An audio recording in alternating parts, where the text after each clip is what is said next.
강태경이 사고 현장에 도착했을 때 가장 먼저 눈에 들어온 것은 빗물에 섞여 흐르는 붉은 피가 아니었다.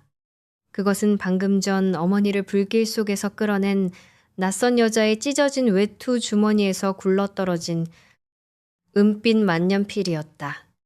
15년 전 아버지가 돌아가신 그날 밤과 함께 흔적도 없이 사라졌던 에메랄드가 박힌 바로 그 만년필. 그것이 왜 어머니를 덮친 끔찍한 사고 현장에 있는 여자의 발밑에서 발견된 것인지.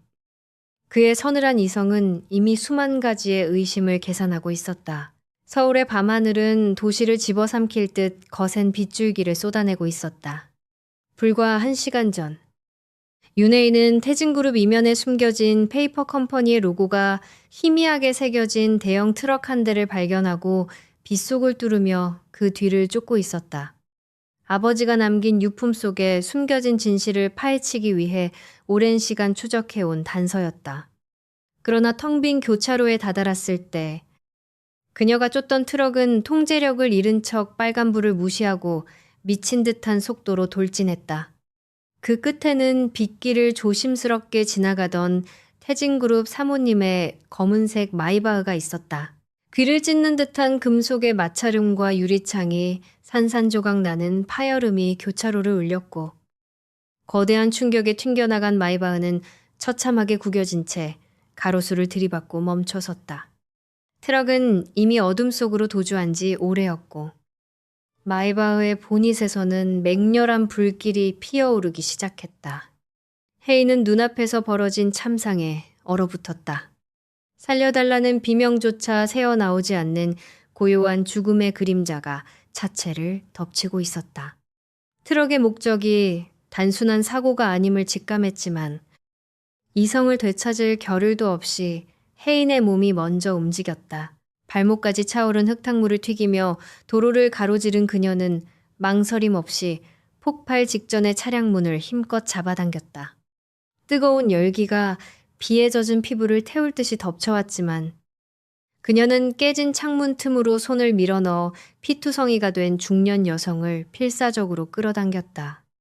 유리에 긁혀 살이 찢어지고 피가 흘렀지만 혜인은 고통을 느낄 새조차 없었다. 숨이 둥을 듯한 무거운 무게를 견디며 여성을 안전지대로 끌어낸 바로 그 순간 뒤쪽에서 거대한 폭발음이 밤하늘을 뒤흔들었다. 충격파에 휩쓸려 아스팔트 위로 나뒹군 혜인은 귓가를 때리는 이명 속에서 간신히 숨을 몰아쉬었다. 그녀의 이마에서 흘러내린 붉은 피가 빗물과 섞여 시야를 어지럽게 만들고 있었다.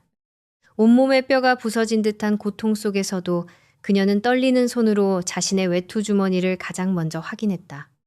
아버지가 남긴 유일한 흔적. 절대로 잃어버려서는 안 될 만년필이 무사한지 확인하려는 본능적인 행동이었다. 얼마 지나지 않아 찢어질 듯한 사이렌 소리가 교차로를 가득 채웠고 경찰차와 구급차가 붉고 푸른 경광등을 번쩍이며 현장으로 들이닥쳤다. 그리고 그 혼란의 한가운데를 뚫고 칠흑처럼 검은 세단 한 대가 거칠게 미끄러지듯 멈춰섰다. 차 문을 열고 내린 남자는 태진그룹의 젊은 CEO 강태경이었다. 그는 비를 피하기 위한 우산조차 쓰지 않은 채 현장으로 걸어 들어왔다. 단정한 슈트는 금세 빗물에 젖어 무거워졌지만 그의 걸음걸이는 조금의 흐트러짐도 없이 견고했다. 주변의 소란스러움도 비릿한 피냄새도 그를 동요시키지 못하는 듯했다.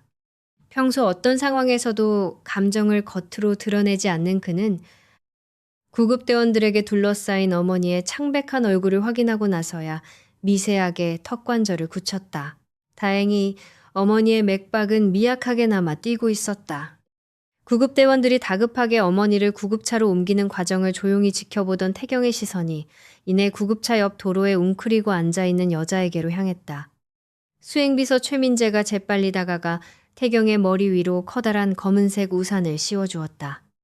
태경은 우산의 그림자 아래에서 자신의 어머니를 살려냈다는 그 낯선 여자를 향해 천천히 걸음을 옮겼다. 이마가 찢어져 피를 흘리면서도 고통을 삼키는 듯 입술을 꽉 깨물고 있는 그녀의 모습은 어딘가 묘한 기시감을 불러일으켰다. 태경이 그녀와 불과 몇 걸음 떨어지지 않은 거리에 섰을 때였다. 혜인의 찢어진 외투 주머니에서 묵직한 무언가가 미끄러져 아스팔트 바닥으로 떨어졌다. 둔탁한 소리와 함께 빗물이 고인 웅덩이로 굴러간 그것은 어둠 속에서도 영롱한 빛을 발하는 에메랄드가 박힌 은빛 만년필이었다. 태경의 걸음이 그 자리에 못 박힌 듯 멈춰 섰다. 그의 시선이 바닥에 떨어진 만년필에 고정되었다. 우산을 든 최 비서조차 태경의 이상 행동에 숨을 죽였다.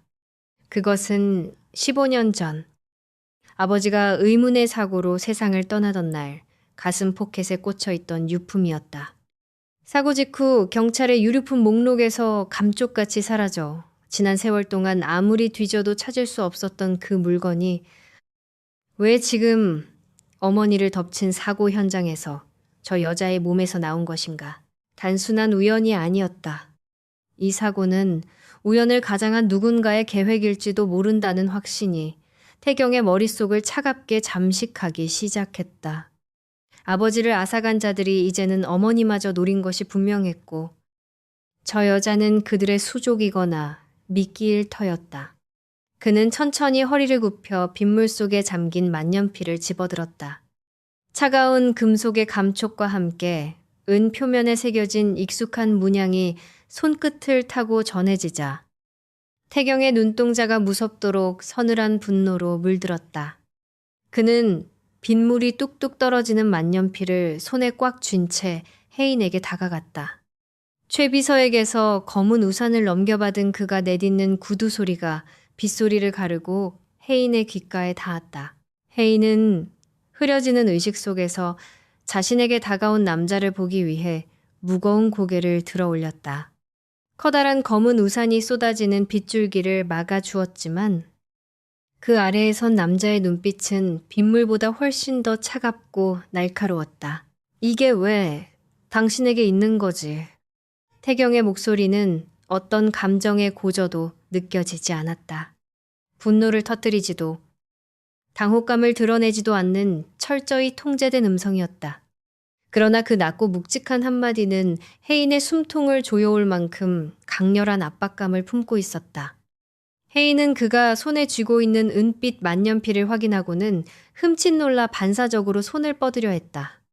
아버지의 유품을 빼앗길 수 없다는 절박함이 몸을 움직이려 했지만 한계에 다다른 체력과 극심한 출혈은 더 이상의 움직임을 허락하지 않았다. 그건 혜인의 입술에서 희미한 목소리가 새어나왔지만 그 끝을 맺지 못하고 시야가 급격히 어두워지기 시작했다.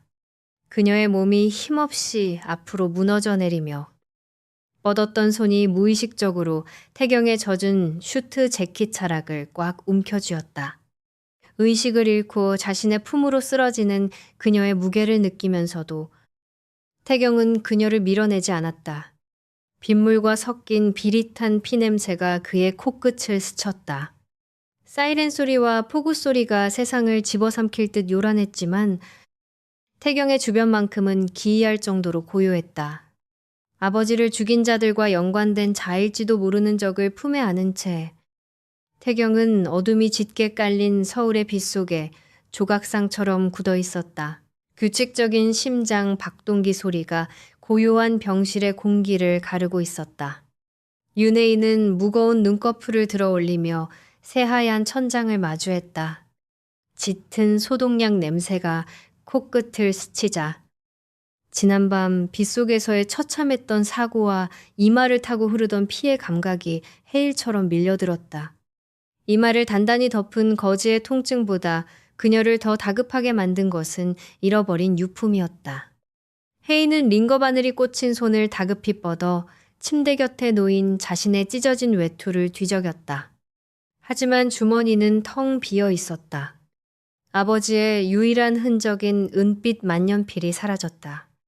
빗속에서 서늘한 눈빛으로 자신을 내려다보며 그 만년필을 쥐고 있던 강태경의 얼굴이 선명하게 떠올랐다. 병실 문이 부드럽게 열리고 중후한 발소리가 들려왔다. 태진그룹의 부회장이자 강태경의 숙부인 강진호가 인자한 미소를 띠며 안으로 들어섰다. 그는 가식적인 걱정으로 포장된 얼굴로 혜인의 상처를 살피는 척 하더니 이내 고급스러운 안주머니에서 수표 한 장을 꺼내 병실 탁자 위에 올려놓았다. 태진의 안주인을 구한 은혜에 대한 보상이라는 명목이었지만 그의 탁한 눈빛은 노골적으로 그녀의 퇴장을 종용하고 있었다. 주제넘게 태진의 일에 얽히지 말고 이 거액의 돈을 쥐고 조용히 사라지라는 무언의 협박이었다. 혜인은 창백한 얼굴로 수표에 적힌 숫자와 진호의 얼굴을 번갈아 보았다. 그리고 단 한치의 망설임도 없이 그 수표를 반으로 찢어 바닥에 던져버렸다. 적선하듯 던져진 돈으로 아버지의 억울한 죽음을 덮을 수는 없었다. 그 모든 상황을 병실 밖 문틈 사이로 지켜보고 있던 강태경의 눈매가 날카롭게 좁혀졌다. 벼랑 끝에 몰린 인간이 보일 수 없는 오만함이었다. 그는 최 비서가 건넨 혜인의 배경조사 서류를 조용히 훑어보았다. 윤혜인 29 실력 있는 고문서 및 고건축 복원 전문가. 그러나 현재는 막대한 빚에 시달리며 경제적인 파산 직전에 놓여 있는 상태였다. 돈이 절실한 여자가 거액의 수표를 망설임 없이 찢었다는 것은 그녀가 노리는 것이 단순한 보상금 따위가 아니라는 뜻이었다. 태경의 이성은 그녀가 아버지를 죽인 자들이 보낸 프락치이거나 태진의 더 깊은 곳을 파고들려는 불순한 목적을 가졌다고 확신했다. 그는 그녀를 진호의 시야 밖으로 빼돌리면서 동시에 자신의 완벽한 감시 아래에 두어야겠다고 판단했다. 진호가 불쾌함을 숨기지 못한 채 병실을 빠져나가자 태경이 차가운 구두 소리를 내며 안으로 들어섰다. 병실의 조도를 낮춘 어둑한 공간 속에서 그는 창가에 기대어 팔짱을 낀 채 병상에 앉은 혜인을 내려다보았다. 압도적인 체격과 서늘한 기백이 병실의 공기를 무겁게 짓눌렀다. 태경은 최 비서를 통해 미리 준비한 서류 뭉치를 탁자 위에 소리나게 던졌다. 혼인 계약서였다. 혜인의 눈동자가 미세하게 흔들렸지만 태경의 목소리는 비즈니스 거래를 제안하듯 건조하고 냉혹했다. 할머니가 생명의 은인을 곁에 두고 싶어하며 자신 역시 위태로운 이사회에서 CEO 자리를 굳건히 다지기 위해 명분 있는 아내가 필요하다는 완벽하게 합리적인 이유를 덧붙였다. 하지만 혜인은 바보가 아니었다. 그녀는 태경의 차가운 눈빛 너머에 자리 잡은 짙은 의심을 단번에 꿰뚫어 보았다. 그는 자신을 은인으로 대우하는 것이 아니라 의심스러운 적을 감시하기 위해 가장 가까운 곳에 가두려는 것이었다. 이것은 결혼을 위장한 감금이었다. 그러나 혜인에게도 태진그룹이라는 거대한 철옹성 안으로 자연스럽게 들어갈 완벽한 위장 신분이 필요했다. 적의 심장부로 들어가 진실을 파헤치기 위해서라면 기꺼이 스스로 인질이 될 각오가 되어 있었다. 그녀는 계약서의 복잡한 위자료 조항이나 의무사항 따위는 단 한 줄도 읽어보지 않은 채 탁자 위에 놓인 펜을 집어들었다. 그녀의 거침없는 서명이 계약서 마지막 장에 차갑게 새겨졌다. 태경은 그 기이할 정도로 순순한 복종을 복잡한 시선으로 응시했다. 의도를 알 수 없는 그녀의 행동이 그의 치밀한 계산에 미세한 균열을 내고 있었다. 그가 테이블 위를 긴 손가락으로 가볍게 톡톡 두드리며 입꼬리를 비틀어 올렸다. 강씨, 일가로 들어오는 대가가 얼마인지 묻지도 않는군. 혜인은 서류에서 시선을 떼고 그의 서늘한 눈을 똑바로 마주보았다. 방어할 무기 하나 없는 연약한 몸이었지만 그녀의 눈빛만큼은 절대 꺾이지 않는 단단함을 품고 있었다. 지옥이라 해도. 저는 이미 익숙해서요. 윤혜인의 구두 소리가 적막한 대리석 바닥 위로 외롭게 울려 퍼졌다. 그녀는 텅 빈 옷장 앞을 지나 거대한 통 유리창 앞에 우두커니 섰다. 발 아래로 끝없이 펼쳐진 서울의 야경은 수많은 불빛으로 화려하게 반짝이고 있었지만 수백억을 호가하는 이 강남의 펜트하우스 안의 공기는 얼음장처럼 차갑기만 했다. 벽면을 채운 무채색의 가구들과 먼지 하나 없이 서늘하게 정돈된 공간은 강태경이라는 남자의 견고하고 고독한 내면을 그대로 깎아 만든 듯했다. 온기라고는 찾아볼 수 없는 이 넓은 집안. 어디에도 누군가 머물렀던 다정한 흔적은 존재하지 않았다. 서류 한 장으로 맺어진 기만적인 부부라는 이름 아래 그녀는 이제 적의 심장 부이자 세상에서 가장 고립된 유리성 안에 갇혀버렸다. 혜인은 유리에 비친 자신의 창백한 얼굴을 응시하며 굳게 주먹을 쥐었다. 비밀을 품고 호랑이 굴로 제 발로 걸어 들어왔으니 이제 물러설 곳은 없었다. 늦은 밤. 거실에 조명이 켜진 것은 자정이 훌쩍 넘은 시간이었다. 피로가 무겁게 내려앉은 얼굴로 현관을 들어선 태경은 집안을 감도는 낯선 공기에 걸음을 멈췄다. 언제나 완벽한 정막만이 존재하던 그의 영토에 타인의 기척이 섞여 있었다. 그는 재킷을 벗지도 않은 채 어둠이 깔린 복도를 천천히 걸었다. 불 꺼진 복도 끝, 반쯤 열린 욕실 문틈으로 희미한 노란빛이 새어나오고 있었다. 태경은 자신도 모르게 발소리를 죽인 채 빛이 새어나오는 곳으로 다가갔다. 그리고 문틈 너머의 광경에 미세하게 눈썹을 꿈틀거렸다. 그의 시선 끝에 차가운 대리석 세면대 앞에 위태롭게 걸터 앉아있는 혜인의 모습이 들어왔다. 그녀는 소독약이 든 병을 쥐고 사고 때 심하게 긁힌 무릎의 상처를 혼자서 치료하려 애쓰고 있었다. 상처는 생각보다 깊고 붉었다. 빗속에서 맹렬하게 불타오르던 마이바흐에 뛰어들었을 때 깨진 유리 파편과 아스팔트에 무참히 찢긴 흔적이었다. 그러나 혜인의 떨리는 손끝은 거즈를 제대로 감지 못한 채 자꾸만 허공에서 미끄러지고 있었다. 낮에는 병실에서 강진호 부회장이 내민 거액의 수표를 망설임 없이 찢어버리며 그토록 오만하고 꼿꼿하게 굴던 여자가 아니던가. 태경은 어둠 속에 서서 상처를 숨기며 혼자 앓고 있는 그녀의 이면을 묵묵히 관찰했다. 의도를 알 수 없는 불청객. 아버지를 죽인 자들과 연관되었을지도 모르는 위험한 여자. 차가운 이성은 당장이라도 그녀를 끌어내 진실을 추궁하라고 경고하고 있었지만 그는 설명할 수 없는 기묘한 충동에 이끌려 욕실 안으로 걸음을 내디뎠다. 갑작스러운 구두 소리에 놀란 혜인이 어깨를 크게 움츠리며 뒤로 물러서려 했다. 그녀의 눈동자에 순간적인 경계심과 두려움이 스쳤지만 태경은 아무런 말 없이 다가가 그녀의 손에서 소독약과 거즈병을 빼앗듯 건네받았다. 그리고 구김 하나 없는 완벽한 슈트 바지가 젖는 것도 아랑곳하지 않고 차가운 타일 바닥 위에 한쪽 무릎을 꿇었다. 혜인은 그의 돌발적인 행동에 숨을 들이켰지만 차마 그를 밀어내지 못했다. 넓은 욕실 안에는 두 사람의 규칙적인 숨소리와 거즈가 풀리는 미세한 마찰음만이 팽팽한 공기를 가르며 조심스럽게 울려 퍼졌다. 집요하게 추궁하던 병실에서의 서늘한 기백은 온데간데 없이 상처를 다루는 그의 커다란 손길은 기이할 정도로 신중하고 섬세했다. 태경의 단단한 손이 혜인의 멍든 무릎 뒤쪽을 지탱하듯 감싸준 순간이었다. 그의 손끝에 닿은 그녀의 피부가 죽은 사람처럼 얼음장같이 차갑다는 것을 깨달았다. 단순한 신뢰의 한기 때문이 아니었다. 그녀의 가느다란 다리는 통제할 수 없는 미세한 경련을 일으키며 파르르 떨리고 있었다. 태경은 상처를 닦아내던 손을 멈추고 고개를 들어 혜인의 창백한 얼굴을 올려다보았다. 거대한 트럭이 돌진하고 차량이 폭발하던 그 끔찍했던 빗속의 밤. 생사를 오갔던 그 압도적인 공포가 여전히 그녀의 전신을 지독하게 둔감매고 있었던 것이다. 두려움을 철저히 숨긴 채 태진이라는 괴물의 아가리 속으로 걸어 들어온 이 여자는 사실 끊임없이 속으로 소리 없는 비명을 지르고 있었다.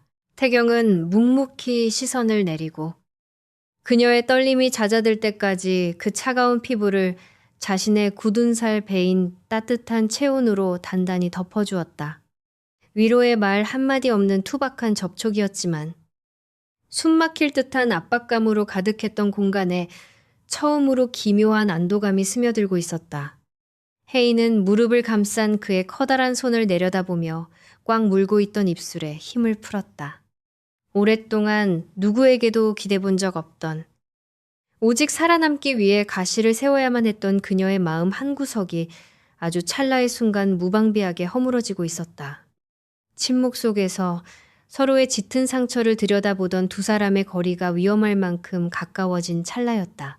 그 아슬아슬한 정막을 날카롭게 찢어발긴 것은 태경의 재킷 안주머니에서 짧게 울린 휴대전화의 진동 소리였다. 낯선 온기에 잠시 흔들리던 태경의 눈빛이 순식간에 원래의 냉혹한 포식자의 것으로 되돌아왔다. 그는 거즈를 내려놓고 자리에서 일어나 차가운 얼굴로 전화를 받았다. 고요한 욕실 안으로 수화기 넘어 최 비서에 다급하면서도 낮게 억눌린 목소리가 선명하게 흘러나왔다. 대표님, 사모님 사고를 냈던 트럭 운전사가 조금 전 유치장 안에서 목을 맨 채 발견되었습니다. 태경의 턱관절이 서서히 굳어졌다. 꼬리를 자르기 위한 타살이 분명했다. 단순한 교통사고가 아니라는 그의 의심이 완벽한 확신으로 뒤바뀌는 순간이었다.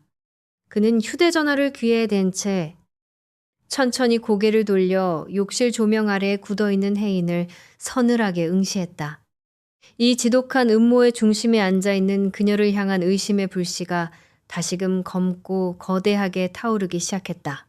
유치장에서 들려온 트럭 운전사의 석연치 않은 죽음은 그날 아침 펜트하우스의 식탁 위에 무거운 그림자를 드리웠다. 넓고 서늘한 다이닝 룸에는 포크와 나이프가 달그락거리는 건조한 소리만이 이따금 정적을 깰 뿐이었다. 간밤에 텅 빈 욕실에서 아주 잠시 공유했던 기묘한 온기는 이미 흔적도 없이 사라진 지 오래였다.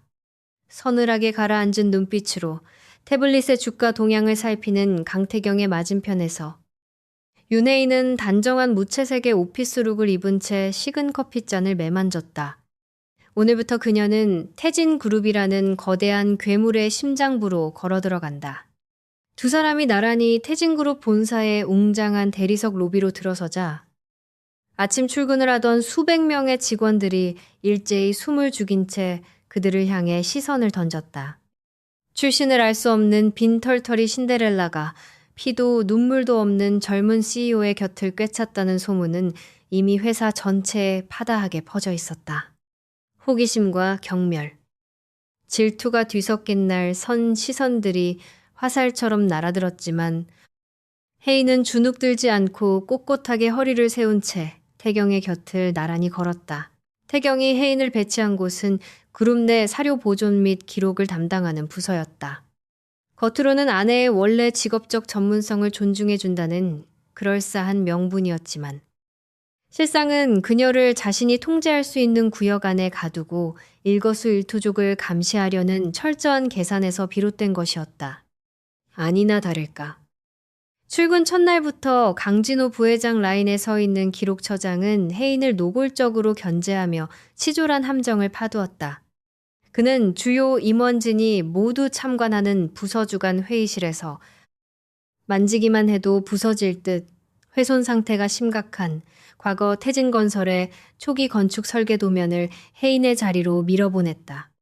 태진의 근간이 되는 중요한 사료이니 그녀의 그 대단한 복원 실력으로 완벽하게 살려보라는 억지스러운 짓이었다. 보잘것없는 배경을 가진 낙하산 아내가 수많은 임원 앞에서 치명적인 실수를 저지르며 망신을 당하기를 바라는 얄팍하고도 악의적인 속셈이었다.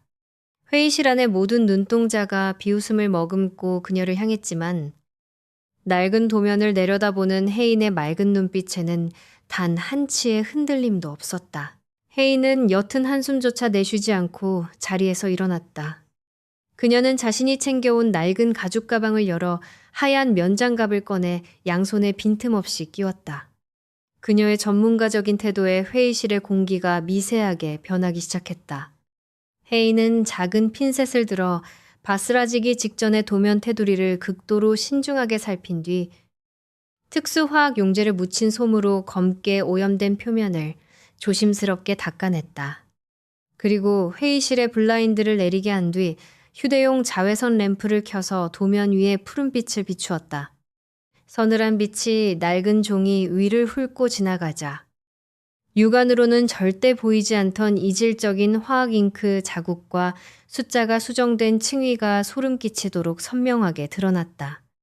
헤이는 도면의 하단부를 펜 끝으로 가리키며 흠잡을 데 없이 단호한 목소리로 입을 열었다. 이 도면은 태진의 자랑스러운 원본 사료가 아니라 과거 특정 하중 비율을 고의로 조작하여 불법 승인을 받기 위해 누군가 정교하게 덧칠한 위조 도면이라는 폭탄 같은 선언이었다. 종이의 산성화 정도와 잉크의 산화 반응조차 파악하지 못한 채 이런 조작된 가짜를 그룹의 중요 사료라며 보존하려 했냐는 그녀의 서늘한 지적에 장내는 찬물을 끼얹은 듯 완벽한 정적에 휩싸였다. 당황한 기록처장은 얼굴을 불그락푸르락하며 책상을 쾅 소리가 나게 내리쳤다. 그는 혜인이 출처불명의 복원용제를 멋대로 사용하여 귀중한 원본을 제멋대로 훼손해 놓고 억지를 부린다며 핏대를 세웠다. 그가 혜인을 향해 모욕적인 언사를 쏟아내며 모든 책임을 전가하려던 찰나 굳게 닫혀있던 회의실의 묵직한 마호가니 문이 거칠게 열렸다. 밖에서 모든 상황을 지켜보고 있던 강태경이 서늘한 냉기를 뿜어내며 안으로 들어섰다. 그는 단 한 번도 언성을 높이지 않았지만 그가 뚜벅뚜벅 내딛는 구두 소리만으로도 장내의 모든 소음과 반발이 일거에 소거되었다. 태경은 테이블 위로 다가와 자외선 램프 아래에 적나라하게 드러난 위조의 흔적을 무심한 눈으로 내려다보았다. 그리고 사색이 되어 굳어버린 기록처장을 향해 벌레를 보는 듯한 오만한 시선을 던지며 내 아내의 능력을 의심하기 전에 당신 부서의 무능함부터 이사회에 증명해보라고 낮고 건조하게 경고했다. 태경의 시선이 기록처장을 지나 혜인에게 머물렀을 때 그의 깊고 짙은 눈동자에는 처음으로 그녀의 일에 대한 순수한 인정과 경의가 스쳐 지나갔다. 가진 것 하나 없는 여자가 오직 자신의 실력 하나만으로 무장한 채 오만하게 서 있는 모습은 그에게 묘한 전율을 안겨주었다. 소란스러웠던 회의가 끝나고 꼭대기층으로 향하는 임원 전용 엘리베이터 안에는 태경과 혜인단 두 사람만이 남았다. 층수를 알리는 디지털 숫자가 빠르게 올라가며 빗물이 씻겨 내려간 투명한 도시의 전경이 통유리창 너머로 아찔하게 펼쳐졌다. 숨이 막힐 듯한 좁고 밀폐된 침묵 속에서 창밖을 응시하던 태경이 천천히 몸을 돌려 혜인에게로 걸음을 옮겼다. 그가 한 걸음씩 다가올 때마다 압도적인 위압감에 혜인은 무의식적으로 뒷걸음질을 쳤지만 이내 차가운 유리벽에 등이 닿고 말았다. 태경은 그녀의 퇴로를 완전히 차단하듯 유리벽의 한쪽 팔을 짚으며 그녀를 구석으로 몰아넣었다. 그가 고개를 천천히 숙이자 두 사람의 더운 숨결이 닿을 만큼 거리가 위험하게 좁혀졌다. 그의 짐승 같은 시선이 혜인의 단단한 눈동자를 집요하게 파고들었다. 당신처럼 뛰어난 능력과 지독한 오만함을 가진 여자가 왜 하필 내게 왔는지 이제야 알겠군. 태경의 낮고 긁히는 듯한 목소리가 엘리베이터 안의 공기를 무겁게 진동시켰다. 대체 그 대단한 손으로 태진의 기록실 가장 깊은 곳에서 무엇을 찾아내려는 거지. 유리벽을 등진 채 팽팽하게 당겨졌던 엘리베이터 안에 질식할 듯한 긴장감은 차가운 금속 문이 부드럽게 열리는 소리와 함께 끊어졌다. 윤혜인은 강태경이 던진 서늘한 질문에 대답할 틈조차 주어지지 않은 채 그 길로 숨막히게 화려한 상류사회의 전장으로 끌려가야만 했다. 태진그룹이 주최하는 자선 연회장 앞. 칠흑처럼 검은 리무진의 문이 열리자마자 어둠을 찢어발기듯 무수한 카메라 플래시가 맹렬하게 터져나왔다. 눈을 뜰 수조차 없는 빛의 홍수 속에서 혜인은 검은색 야회복의 차가운 실크자락을 꽉 움켜쥐었다. 가늘게 떨리는 그녀의 손끝을 알아챈 태경이 아무런 말 없이 다가와 자신의 단단한 팔을 내밀었다. 그녀가 잠시 망설이다 그의 팔짱을 끼자 그는 서늘하고도 견고한 걸음으로 플래시 세례를 뚫고 연회장의 거대한 문을 넘어섰다. 크리스털 샹들리에가 눈부시게 빛나는 연회장 내부는 겉보기엔 한없이 우아했지만 그 이면에는 날카로운 칼날 같은 시선들이 독사처럼 도사리고 있었다. 태진그룹의 젊은 지배자 옆에 선 출신 불명의 여자를 향해 사람들은 고급스러운 샴페인 잔으로 입을 가린 채 경멸과 호기심이 뒤섞인 조롱을 속삭였다. 보잘것없는 빈민가 배경을 가진 신데렐라가 저 오만한 사내 곁에서 과연 얼마나 버틸 수 있겠냐는 비아냥이 공기 중에 독처럼 퍼져나갈 무렵이었다. 강진호 부회장이 무리 속에서 걸어 나오며 특유의 인자하게 꾸며낸 미소를 지어 보였다. 그는 주변의 이목을 의도적으로 집중시키며 비루한 바닥에서 굴러먹다 운 좋게 이 화려한 자리까지 올라온 기분이 어떠냐는 가시돋친 환영 인사를 건넸다. 혜인이 모멸감에 입술을 깨물려는 찰나 태경이 그녀의 허리에 단단히 팔을 두르며 자신의 곁으로 거칠게 끌어당겼다.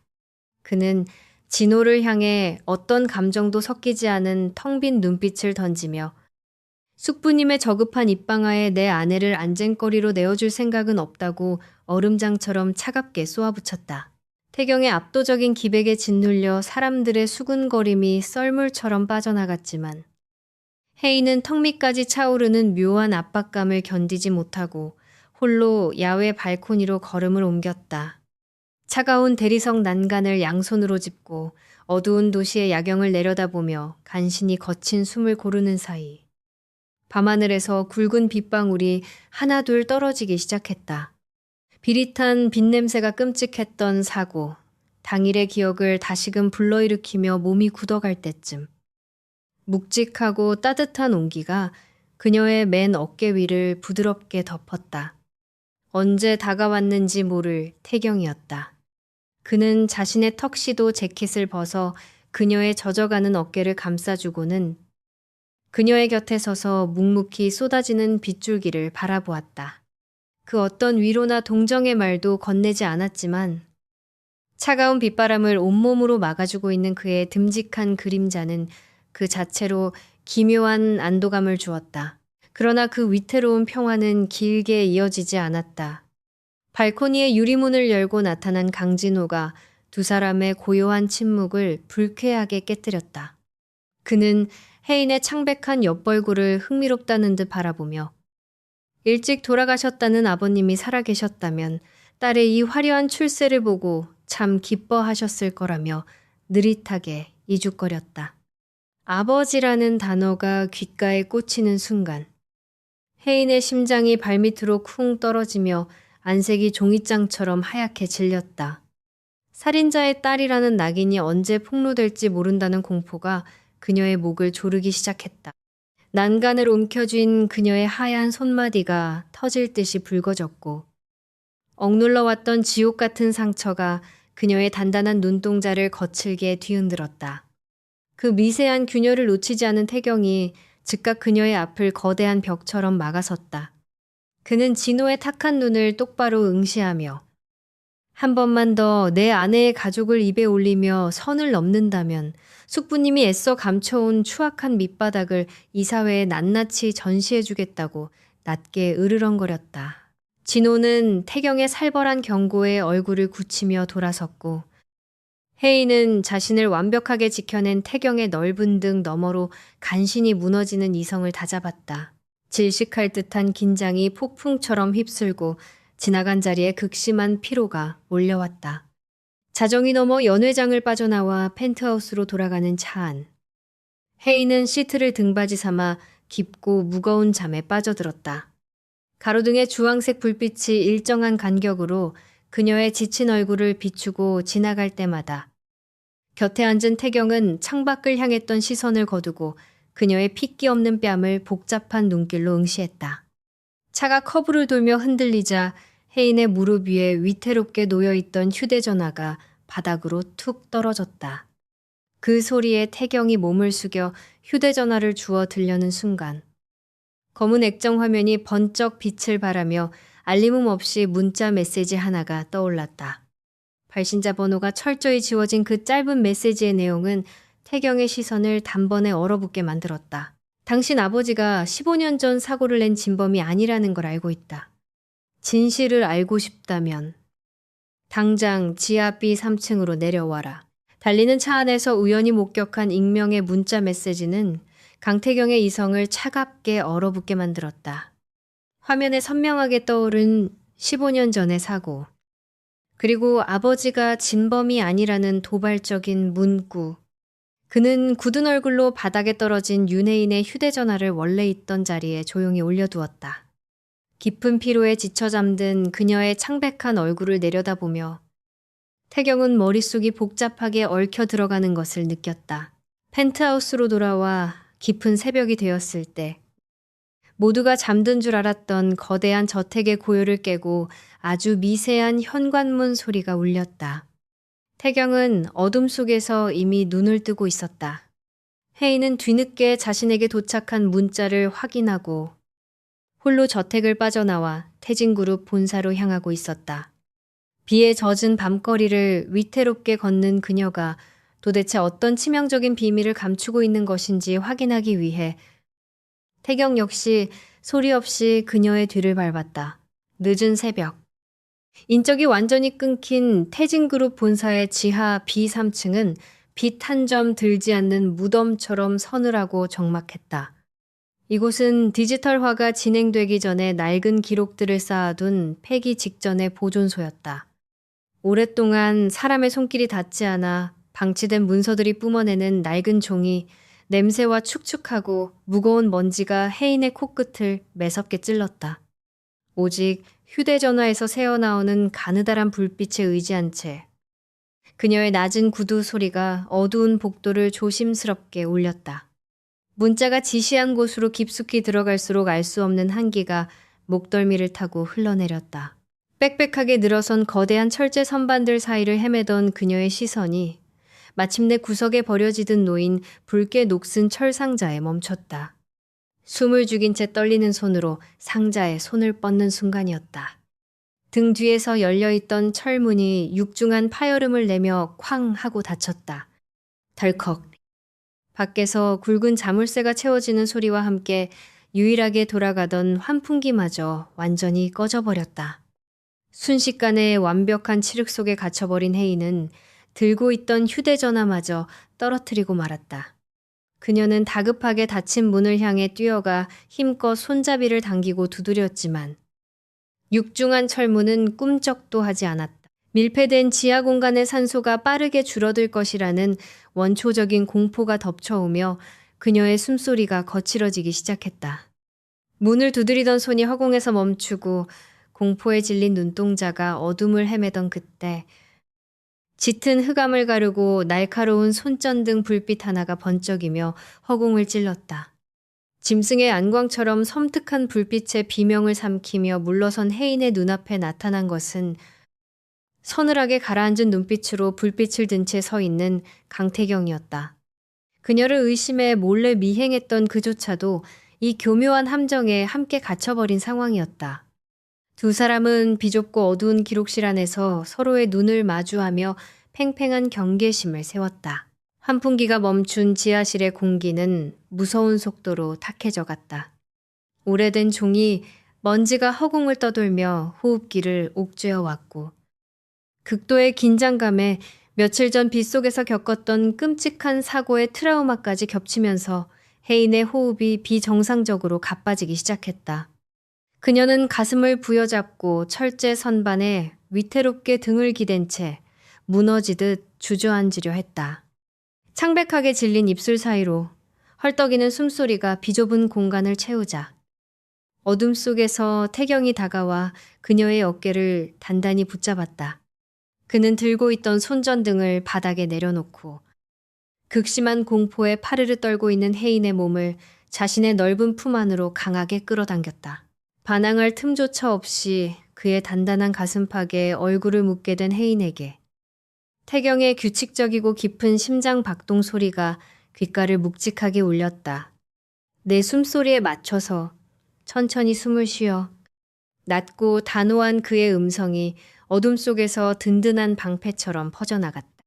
혜인은 자신을 단단히 감싸 아는 그의 체온에 온전히 기대어 미친 듯이 뛰던 심장을 가라앉히며 기적처럼 안정을 되찾기 시작했다. 두 사람의 숨결이 아슬아슬하게 섞여 들어가며 묘한 온기가 지하의 한기를 밀어내던 찰나. 굳게 닫혀있던 철문이 거칠게 열리며 외부의 찬 공기가 폭풍처럼 밀려 들어왔다. 산소가 완전히 희박해지기 직전 태경이 스마트워치로 미리 전송해둔 긴급 구조 신호를 받고 순찰 중이던 보안팀 경비대원들이 자물쇠를 부수고 들어온 것이다. 요란한 소음과 함께 문이 열리는 충격에 두 사람이 기대어 있던 거대한 철제 선반이 크게 흔들렸고 그 꼭대기에 위태롭게 놓여있던 녹슨 철 상자가 바닥으로 무거운 소리를 내며 떨어졌다. 낡은 잠금 장치가 산산조각이 나며 상자 안에서 누렇게 색이 바랜 먼지 쌓인 서류 뭉치들이 허공으로 쏟아져 내렸다. 그것은 15년 전 태진건설이 진행했던 대규모 집안 공사의 자재 검수 보고서였다.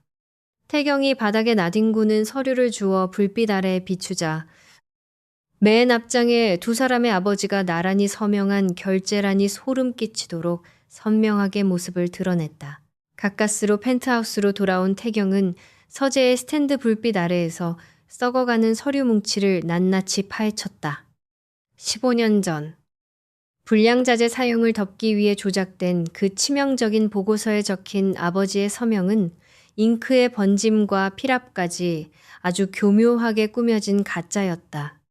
아버지는 이 참사를 묵인하고 비리를 저지른 것이 아니라 진실을 밝혀내려다 누군가에게 무참히 죽임을 당한 것이 틀림없었다. 그리고 위조된 아버지의 서명 바로 옆에 나란히 적혀있는 또 다른 이름. 윤혜인의 아버지. 그 역시 똑같은 필체로 조작되어 있었다. 모든 퍼즐의 조각이 맞물리며 진실의 추악한 민낯이 드러나는 순간 태경은 차갑게 식은 얼굴로 고개를 들어 책상 건너편에 선 혜인을 꿰뚫어 보듯 응시했다. 이 여자가 그토록 필사적으로 태진의 심장부에 들어오려 했던 이유가 마침내 드러나고 있었다. 무거운 침묵을 깨고 나온 태경의 목소리는 칼날처럼 서늘하고 예리하게 공기를 갈랐다. 도대체 당신 아버지는 누구지? 도대체 당신 아버지는 누구지? 서늘하게 벼려진 질문이 비삼층의 탁한 공기를 날카롭게 갈랐다. 태경의 짙은 눈동자는 혜인의 창백한 얼굴을 집요하게 파고들고 있었다. 혜인이 파르르 떨리는 입술을 달싹이며 오랫동안 가슴속에 묻어두었던 그 무거운 진실을 막 토해내려던 찰나였다. 질식할 듯한 정막을 부수며 태경의 안주머니에서 휴대전화가 신경질적인 진동을 울렸다. 발신자는 최비서였다. 방금 전 두 사람이 머물렀던 지하 기록실의 보안 카메라 해킹 흔적을 강진호 부회장 측에서 알아챘으며 지금 당장 추적조를 풀어 두 사람의 행방을 쫓고 있다는 다급한 보고였다. 팽팽하게 당겨져 있던 의심과 진실의 대치는 강제로 유예될 수밖에 없었다. 태경은 거칠게 서류 뭉치를 챙겨들고 굳어있는 혜인의 손목을 낚아채듯 이끌며 어둠 속을 내달리기 시작했다. 새벽의 짙은 장막과 매서운 산바람을 뚫고 검은색 스포츠카가 도심을 벗어나 외곽의 굽이진 도로를 거칠게 질주했다. 헤드라이트 불빛만이 빗물에 젖은 아스팔트를 어지럽게 비출 뿐 차 안에는 숨막히는 침묵만이 맴돌았다. 끈질긴 추격의 위협을 완벽하게 따돌리고 그들이 도착한 곳은 인적이 완전히 끊긴 험준한 산 중턱에 자리한 낡은 목조 별장이었다. 과거 태경의 어머니가 투병 생활을 하며 세상의 눈을 피해 머물렀던 태진그룹의 정보망조차 닿지 않는 유일하고 비밀스러운 은신처였다. 타이어가 젖은 흙바닥을 거칠게 긁으며 멈춰 섰고 두 사람은 빗물에 흠뻑 젖은 채 텅 빈 산장 안으로 걸음을 내디뎠다. 서늘한 소나무 향과 오래된 먼지 냄새가 섞인 공기가 그들을 맞이했다. 화려하지만 지독하게 차가웠던 강남의 펜트하우스와는 달리 이곳에는 거대 기업의 억압적인 시선도 그들이 입어야 했던 완벽한 위장의 갑옷도 존재하지 않았다. 항상 빈틈없이 조여져 있던 태경의 넥타이가 처음으로 느슨하게 풀어졌고 꼿꼿하게 세워두었던 혜인의 방어 기제도 숲의 깊은 정막 속에서 조금씩 허물어지기 시작했다. 새벽에 뼈 시린 한기를 밀어내기 위해 혜인은 젖은 외투를 벗어두고 무거운 몸을 이끌고 주방으로 향했다. 얼어붙은 몸을 녹일 따뜻한 차라도 끓일 생각으로 낡은 스토브에 불을 붙이고 주전자를 올리던 참이었다. 그러나 지하 기록실에서의 산소 부족과 숨막히는 도주국으로 인해 극도로 쇠약해진 탓인지 그녀의 손끝은 미세하게 떨리고 있었다. 익숙하지 않은 조리기구를 다루던 그녀는 그만 달아오른 금속 표면에 손등을 깊게 대고 말았다. 짧은 신음을 삼키며 뒤로 물러선 그녀가 다급히 싱크대의 수도꼭지를 틀어 쏟아지는 차가운 물줄기 아래에 화끈거리는 손을 밀어 넣었을 때였다. 어느새 다가온 묵직한 구두 소리와 함께 태경의 커다란 그림자가 그녀의 굽은 등을 완전히 덮어왔다. 태경은 어떠한 질책도 짜증 섞인 한숨도 내쉬지 않았다. 그는 등 뒤에서 긴 팔을 뻗어 쏟아지는 물줄기를 부드럽게 잠갔다. 그리고 붉게 부어오른 혜인의 손을 자신의 크고 단단한 두 손으로 조심스럽게 감싸쥐고는 화기가 남은 얇은 피부 위로 천천히 더운 숨을 불어주기 시작했다. 투박하지만 한없이 신중하고 다정한 그 손길에 혜인은 호흡을 멈췄다. 서로의 체온이 아슬아슬하게 맞닿은 비좁은 주방 안에는 물방울이 떨어지는 소리와 두 사람의 나지막한 숨소리만이 어지럽게 맴돌았다. 적을 향해 늘 날이 서 있던 태경의 이성은 이 고요한 산장 안에서만큼은 기묘할 정도로 무장 해제되어 있었다. 의심해야 마땅할 여자의 작은 상처 하나에 이토록 흔들리는 자신을 그는 더 이상 통제할 수 없었다. 얼마 후 거실의 낡은 벽난로에 장작이 타오르며 붉고 따뜻한 온기가 방 안을 가득 채웠다. 타닥거리는 불꽃을 묵묵히 응시하며 나란히 앉은 두 사람 사이에는 이질적일 만큼 깊은 평화가 내려앉아 있었다. 그날 밤 아버지는 이 산장의 공기보다 훨씬 더 차가운 모습으로 돌아오셨지. 태경의 마른 입술 사이로 아주 오랫동안 누구에게도 꺼내지 않았던 15년 전의 끔찍한 기억이 흘러나왔다. 아버지가 피투성이가 된 주검으로 돌아오던 날, 태진이라는 거대한 탐욕 앞에서 아무것도 할 수 없었던 19살의 처절한 무력감, 그리고 괴물들을 상대하기 위해 스스로의 감정을 죽이고 얼음장처럼 차가운 가면을 써야만 했던 지독한 고독이 억눌린 쉰 목소리에 짙게 배어 있었다. 혜인은 어쭙자는 위로나 동정의 말을 건네지 않았다. 그녀 역시 상실의 지옥을 겪어본 자였기에 그 침묵의 무게를 누구보다 깊이 이해하고 있었다. 혜인은 말없이 손을 뻗어 굳어있는 그의 넓은 어깨 위에 살며시 자신의 작은 손을 얹었다. 그 조심스러운 체온 하나가 짐승처럼 홀로 상처를 핥으며 살아온 남자의 단단한 껍질을 소리 없이 부수며 깊은 위로를 건네고 있었다. 그러나 가혹한 운명은 그들에게 허락된 찰나의 온기조차 잔인하게 앗아갈 준비를 마친 상태였다. 혜인에게 덮어줄 담요를 가져오기 위해 자리에서 일어난 태경의 시선이 탁자 위에 무방비하게 놓여있던 그녀의 휴대전화에 우연히 가닿았다. 잠금 화면이 채 꺼지지 않은 액정 위로 혜인이 은밀하게 조사하며 숨긴 폴더 안에 저장해 두었던 15년 전 빛바랜 신문기사 하나가 떠올라 있었다. 만취한 운전기사 윤씨. 참혹한 교통사고 유발. 태경의 걸음이 벼락이라도 맞은 듯 그 자리에 굳어버렸다. 기사 속 피의자로 지목된 남자의 이름.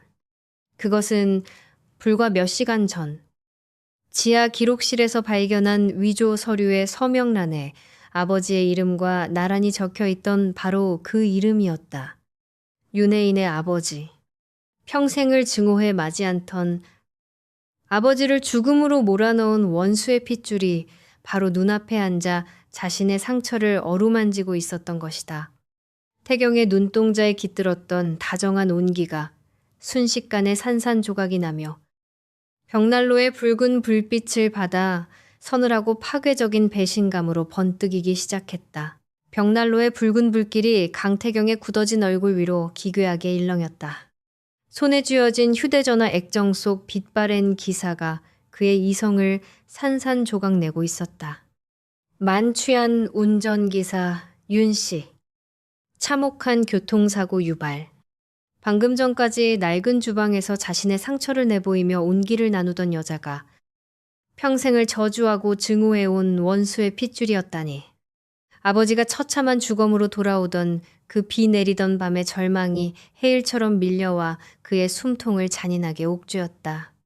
태경의 눈동자에 깃들었던 다정한 위로는 순식간에 증발하고 그 자리에는 짐승처럼 서늘하고 파괴적인 배신감만이 검게 타오르기 시작했다. 그는 무거운 구두 소리를 내며 거실로 걸어나와 혜인이 앉아있는 탁자 위로 휴대전화를 거칠게 던졌다. 둔탁한 마찰음과 함께 평화로웠던 산장의 공기가 날카롭게 찢어졌다. 혜인은 탁자 위를 미끄러진 자신의 휴대전화 화면을 확인하고는 천천히 고개를 들어 그를 마주보았다. 태경은 당장이라도 그녀의 목을 조를 듯한 위압적인 자세로 다가가 복수인가 아니면 알량한 속죄인가를 물으며 낮게 으르렁거렸다. 내 아버지를 죽인 살인자의 딸이 도대체 무슨 속셈으로 나의 펜트하우스와 태진의 심장부까지 기어들어 왔느냐는 그의 서늘한 추궁이 공간을 무겁게 짓눌렀다. 분노로 형형하게 빛나는 그의 눈빛 앞에서도 혜인은 시선을 피하거나 변명하려 들지 않았다. 벼락처럼 쏟아지는 오해와 분노 앞에서도 혜인의 맑은 눈동자에는 눈물 한 방울 맺히지 않았다. 그녀는 꼿꼿하게 허리를 세우고 앉아 나의 아버지는 결코 술에 취하지 않았으며 누군가에게 강제로 수면제를 투여받았을 뿐이라고 단호하게 맞섰다. 두 사람의 아버지는 모두 그날 밤 진실을 은폐하려는 거대한 탐욕의 설계자들에게 철저하게 사냥당한 희생자라는 그녀의 선언이 차가운 공기를 갈랐다. 그리고 혜인은 자리에서 일어나 자신의 찢어진 외투 주머니에서 사고 당일 빗속에서 주웠던 그 은빛 만년필을 꺼내들었다. 그녀는 망설임 없이 벽난로 곁에 단단한 대리석 장식장 모서리를 향해 아버지의 유품인 만년필을 맹렬하게 내리쳤다. 날카로운 금속성 파열음과 함께 화려했던 에메랄드 장식과 플라스틱 몸체가 두 동강 나며 파편이 바닥으로 사방팔방 흩어졌다. 태경이 예상치 못한 그녀의 돌발 행동에 당혹감으로 미간을 좁히는 사이 혜인은 박살난 몸체 안에서 유일하게 온전하게 남은 은빛 촉을 꺼내어 흔들리는 불빛 앞으로 들어올렸다. 잉크가 채워져 있어야 할 만년필 촉의 안쪽 깊은 곳에는 육안으로는 겨우 보일 만큼 미세한 숫자와 기호들이 마이크로파로 정교하게 각인되어 있었다. 불빛에 반사되어 영롱하게 빛나는 그 숫자들의 배열을 확인한 순간 거칠게 요동치던 태경의 숨결이 일순간 얼어붙었다. 그것은 단순한 일련 번호나 제품 번호가 아니었다. 보안이 가장 철저하기로 유명한 스위스 은행 서울 지점의 VVIP 전용 비밀 금고를 여는 고유 암호체계였다. 아버지가 마지막 죽음의 순간까지 몸에 품고 지키려 했던 것은 단순한 유품이 아니라 강진호 부회장과 그 일당의 목줄을 단번에 끊어버릴 치명적인 증거가 담긴 금고의 열쇠였던 것이다. 아버지를 앗아간 진범이 자신이 평생 숙부라 부르며 모셨던 혈육이라는 끔찍한 진실. 그리고 눈앞에 이 여자 역시 자신과 똑같이 모든 것을 빼앗긴 채 지옥을 견뎌온 피해자라는 사실이 태경의 견고했던 이성을 거칠게 무너뜨렸다. 두 사람 사이에 겹겹이 쌓여있던 불신과 오해의 벽이 붉은 난로 불빛 아래에서 소리 없이 바스러지고 있었다. 참혹한 진실의 무게가 두 사람을 무겁게 짓누르던 바로 그 찰나였다. 산장의 고요를 찢어발기는 굉음과 함께 거실의 넓은 통 유리창이 산산조각나며 허공으로 튀어올랐다. 매서운 비바람이 깨진 창틀 사이로 맹렬하게 들이쳤고 날카로운 유리 파편들이 목재 바닥 위로 무자비하게 쏟아져 내렸다. 태경은 본능적으로 혜인의 허리를 낚아채어 자신의 품으로 강하게 끌어당기며 몸을 날려 파편을 피했다. 바닥을 뒹굴며 몸을 일으킨 태경의 날카로운 시선이 흩어진 유리 조각들 사이로 떨어진 묵직한 돌멩이에 꽂혔다. 그 돌멩이에는 비에 젖은 구겨진 종이 쪽지가 위태롭게 묶여 있었다. 태경이 핏방울이 맺힌 손으로 그 젖은 종이를 거칠게 펼쳤다. 잉크가 번진 종이 위로 적힌 짧고 섬뜩한 문구가 그의 시야를 서늘하게 찔러왔다. 암호를 돌려주지 않으면 이 여자는 죽는다. 산산조각난 유리창 틈으로 짐승의 울음소리 같은 거센 비바람이 몰아쳤다. 태경의 핏방울이 맺힌 손에 쥐어진 젖은 협박 편지는 이 깊고 고립된 산속의 은신처마저 강진호가 보낸 사냥개들에게 완벽하게 포위되었음을 알리고 있었다. 놈들의 목적은 명백했다.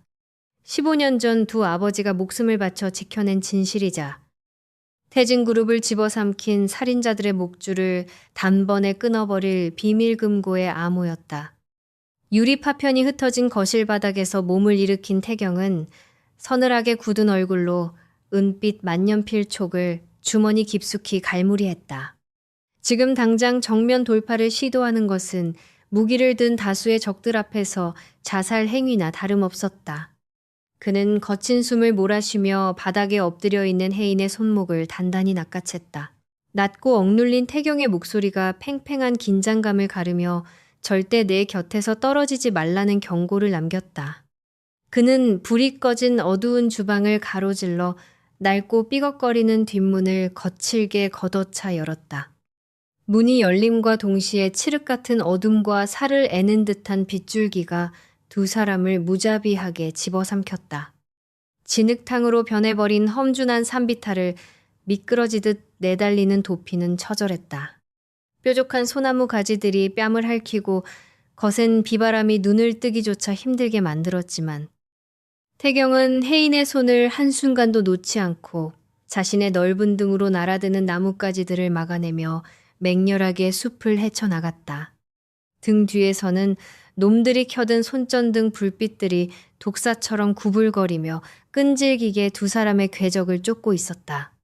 턱끝까지 차오르는 비릿한 피맛을 삼키며 필사적으로 어둠을 내달린 끝에 숲의 가장자리를 벗어난 그들의 눈앞에 앙상한 철근과 콘크리트 골조만 흉물스럽게 남은 버려진 공사장이 모습을 드러냈다.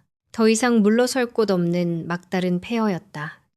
태경은 혜인을 거대한 시멘트 벽 뒤로 밀어넣으며 숨을 고르려 했지만 빗소리를 뚫고 다가오는 수십 개의 무거운 군화 발소리들은 이미 공사장 입구를 완벽하게 틀어막으며 포위망을 좁혀오고 있었다. 순식간에 녹슨 드럼통 뒤에서 검은 그림자 하나가 튀어나오며 둔탁한 흉기를 휘둘렀다. 태경은 본능적으로 혜인을 등 뒤로 보호하며 적의 손목을 꺾어버리는 것으로 맹렬한 반격에 나섰다. 그의 주먹과 발차기는 훈련받은 짐승처럼 빠르고 치명적이었지만 살기를 띠고 사방에서 끊임없이 몰려드는 무리들을 맨몸으로 모두 감당하기에는 한계가 있었다. 빗물과 피가 질척하게 뒤엉킨 웅덩이 속에서 태경이 3명의 괴한과 거칠게 뒤엉켜 싸우던 그 절체절명의 순간이었다. 진흙바닥을 뒹굴다 일어선 한 사내가 묵직하고 거친 쇠파이프를 높이 쳐들고 태경의 무방비한 뒷머리를 향해 내리치려 했다. 그 치명적인 사각지대를 가장 먼저 발견한 것은 시멘트벽 뒤에서 숨을 죽이고 있던 혜인이었다. 그녀의 머릿속은 하얗게 비워졌고 오직 저 남자를 살려야 한다는 원초적인 본능만이 몸을 지배했다. 방금 전까지 아버지를 죽인 자의 핏줄이라며 서로를 찌를 듯이 노려보았던 원망은 온데간데 없었다. 두려움이라는 장벽을 부수고 튀어나간 혜인은 조금의 망설임도 없이 태경의 등 뒤로 몸을 던졌다. 뼈가 으스러지는 듯한 끔찍한 파열음이 공사장의 빗소리를 뚫고 메아리쳤다. 놈이 온 힘을 다해 휘두른 쇠파이프는 태경의 머리가 아닌 그를 껴안고 대신 맞은 혜인의 가녀린 어깨 위로 무자비하게 떨어져 내렸다. 짧은 비명조차 토해내지 못한 채 혜인의 몸이 피를 토하며 진흙탕 위로 처참하게 고꾸라졌다. 어둠 속에서 붉은 피가 빗물에 씻겨 내려가는 광경을 목격한 순간 태경의 눈동자 속에서 마지막 남은 이성의 끈이 완벽하게 끊어져 나갔다. 태진그룹의 차가운 지배자로서 단 한 번도 평정심을 잃지 않았던 그의 내면에서 통제할 수 없는 짐승 같은 야수성이 터져나왔다. 거친 숨을 토해낸 태경은 쇠파이프를 휘두른 자에게 달려들어 놈의 숨통을 끊어놓을 듯 무자비하게 짓밟았다. 이내 저 멀리 굽이진 산길 아래에서 찢어질 듯한 경찰차의 사이렌 소리가 요란하게 울려 퍼지기 시작했다. 최 비서가 다급하게 호출한 치안 병력이 도착했음을 깨달은 괴한들이 혼비백산하여 어둠 속으로 흩어지며 도주했다. 하지만 태경의 안중에는 이미 놈들의 생사 따위는 없었다. 그는 피투성이가 된 채 미동조차 없는 해인을 안아들고 차가운 진흙 바닥에 털썩 주저앉았다. 어떤 끔찍한 위기와 압박 속에서도 흔들림 없이 거대 기업을 통제하던 그의 커다란 두 손이 생명력을 잃어가는 그녀의 창백한 몸을 끌어안은 채 미친 듯이 사시나무처럼 떨리고 있었다. 빗물이 그의 굳은 얼굴을 타고 폭포수처럼 흘러내렸지만 그것이 차가운 비인지 뜨거운 눈물인지조차 알 수 없는 처절한 절망의 얼굴이었다. 최 비서가 몰고 온 차가 굉음을 내며 폭우를 뚫고 굽이진 산길을 벗어나 병원을 향해 질주했다. 뒷좌석에서 붉은 피로 흠뻑 젖은 혜인을 품에 꽉 끌어안은 태경은 핏기 없는 그녀의 입술에 자신의 뺨을 끊임없이 비비며 제발 숨을 쉬라고 처절하게 애원했다. 덜컹거리는 차의 진동과 함께 흐려지는 의식 속에서 힘겹게 눈꺼풀을 들어 올린 혜인은 평생을 서늘한 완벽함으로 무장해왔던 남자가 자신을 끌어안고 오열하기 직전에 일그러진 얼굴을 몽롱한 시선으로 올려다보았다. 아버지가 지은 죄라는 가짜 족수에 묶여 평생을 죄인처럼 숨죽여 살아왔던 지독한 삶이었다. 그녀는 이 끔찍한 고통 속에서도 온몸을 짓누르던 부채감에서 벗어나는 기이한 해방감을 느끼고 있었다. 혜인은 피 묻은 손을 간신히 들어올려 태경의 젖은 셔츠 깃을 위태롭게 쥐었다. 그리고 메마른 입술을 달싸겨 마지막 남은 생명력을 짜내듯 희미한 숨결과 함께 속삭였다. 이것 보세요. 이제 저는 당신 가족에게 진 빚이 없는 겁니다. 그 고통스럽고도 잔인한 해방의 선언을 끝으로 혜인의 손이 맥없이 툭 떨어졌고 그녀의 맑은 눈동자가 영원처럼 깊고 고요한 어둠 속으로 완전히 닫혀버렸다. 응급실 복도를 가득 채운 지독한 소독약 냄새가 강태경의 숨통을 차갑게 조여왔다. 수술실의 붉은 램프가 켜진 굳게 닫힌 문 앞에서 그는 핏자국이 말라붙은 자신의 두 손을 내려다보며 조각상처럼 굳어 있었다. 거친 빗줄기와 흙탕물이 뒤엉켰던 폐 공사장의 끔찍한 잔상이 망막을 찢을 듯이 스쳐 지나갔다. 차가운 진흙 바닥 위로 무너지며 이제 당신의 가족에게 진 빚이 없다고 속삭이던 윤혜인의 마지막 목소리가 환청처럼 귓가를 끊임없이 맴돌았다. 아버지를 잃었던 15년 전의 그 참혹한 무력감이 다시금 거대한 해일이 되어 그를 덮쳐왔지만 이번에는 결코 무기력하게 무너지지 않을 터였다. 태경은 핏방울이 맺히도록 주먹을 꽉 쥐며 그녀를 이 지경으로 내몰고 진실을 은폐하려 한 강진호의 모든 것을 반드시 철저하게 짓밟아 버리겠다고 서늘한 어둠 속에서 맹세했다. 자신이 쥐고 있는 권력이 무엇을 위해 존재하는지, 그 칼끝이 어디를 향해야 하는지 비로소 완벽하게 명확해지는 순간이었다. 길고 참혹했던 수술 끝에 혜인은 다행히 치명적인 위기를 넘겼지만 깊은 의식의 수렁에 빠진 채 좀처럼 눈을 뜨지 못했다. 병실 창문 너머로 창백한 새벽빛이 스며들어와 핏기 없는 그녀의 얼굴을 비출 때까지 태경은 단 한숨도 자지 않고 병상 곁을 묵묵히 지켰다. 평생토록 세상의 모든 감정을 완벽하게 통제하며 살아왔던 태진의 차가운 지배자는 가늘게 이어지는 기계의 맥박 소리에 의지해 숨을 쉬는 그녀를 보며 거대한 깨달음을 마주하고 있었다. 복수라는 명분 아래 철저한 감시를 핑계로 그녀를 곁에 두려 했지만 실상은 자신이 결코 이 여자 없이는 단 하루도 살아갈 수 없게 되었다는 뼈저린 확신이었다. 차가운 유리성 같았던 그의 고독한 세계에 균열을 내고 들어온 유일한 온기가 바로 윤혜인이었다.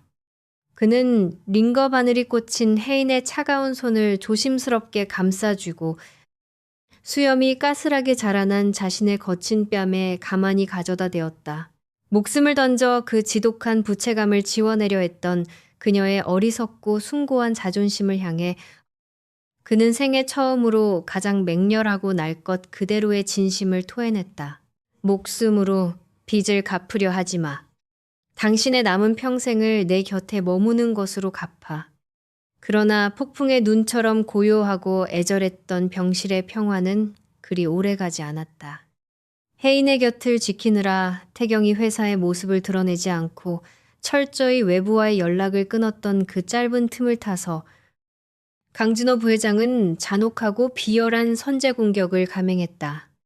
이른 아침 최 비서가 굳게 굳어진 얼굴로 병실 문을 열고 들어와 태경의 탁자 위에 조간신문을 무겁게 내려놓았다. 신문 일면에는 혜인의 과거 사진과 함께 모자이크조차 없는 얼굴이 대문짝만하게 실려 있었고 그 옆에는 자극적이고 추악한 헤드라인이 굵은 붉은 글씨로 찍혀 있었다. 태진그룹의 젊고 유능한 CEO가 이성의 눈이 멀어 자신의 친아버지를 죽인 살인마의 딸을 아내로 맞이했다는 진실이 교묘하게 뒤틀린 악의적인 폭로 기사였다.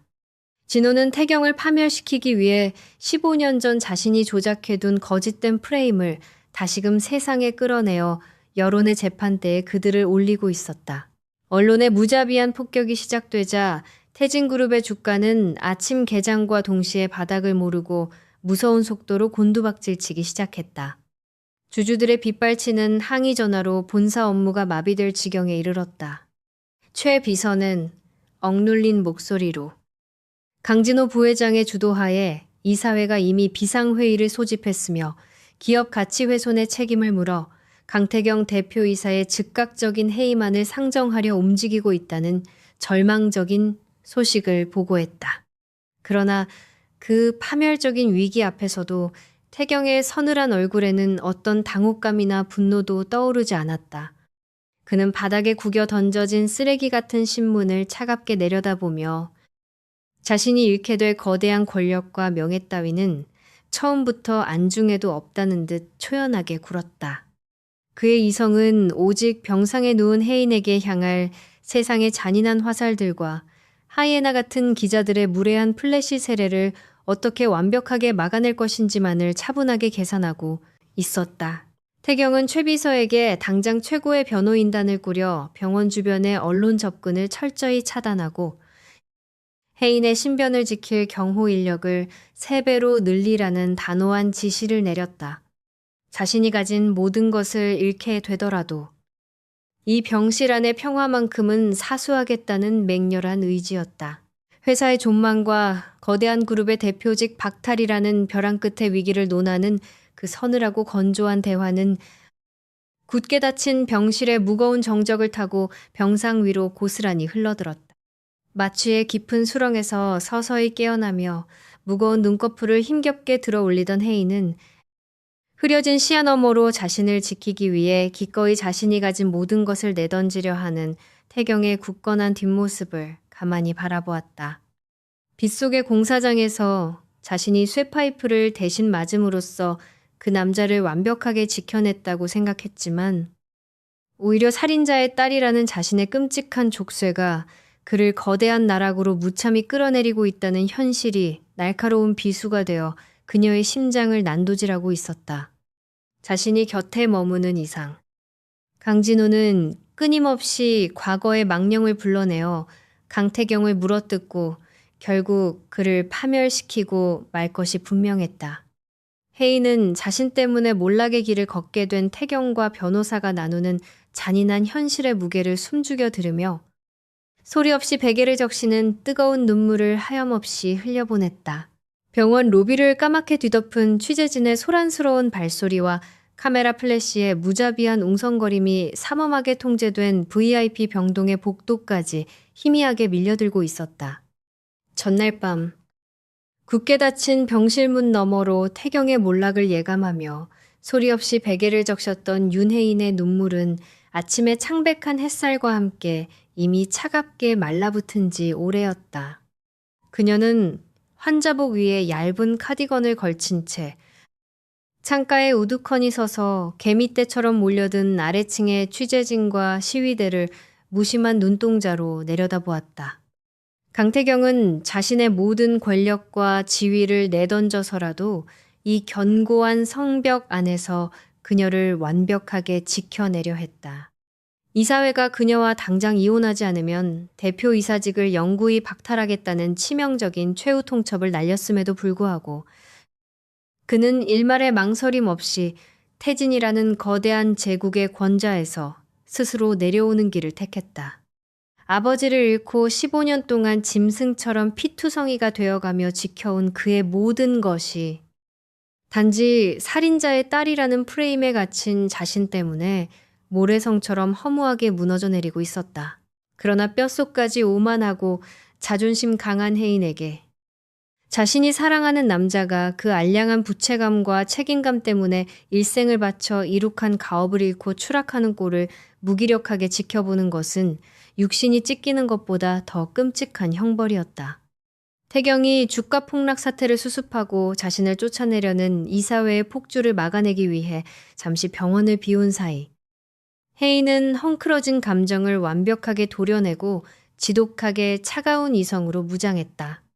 그녀는 태경이 철통같이 붙여둔 경호원들의 눈을 교묘한 동선으로 따돌리고 구형 엘리베이터를 통해 병원 뒷문을 빠져나왔다.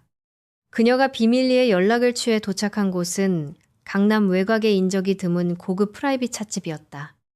은밀하게 마련된 안쪽 룸에는 승자의 여유로운 미소를 입가해 매단 강진호 부회장이 최고급 찻잔을 기울이며 그녀를 기다리고 있었다. 그는 혜인이 결국 이 거대한 사회적 압박감을 견디지 못하고 자신의 발밑으로 기어와 또다시 도피 자금을 구걸할 것이라 확신하며 거만한 눈빛을 번뜩였다.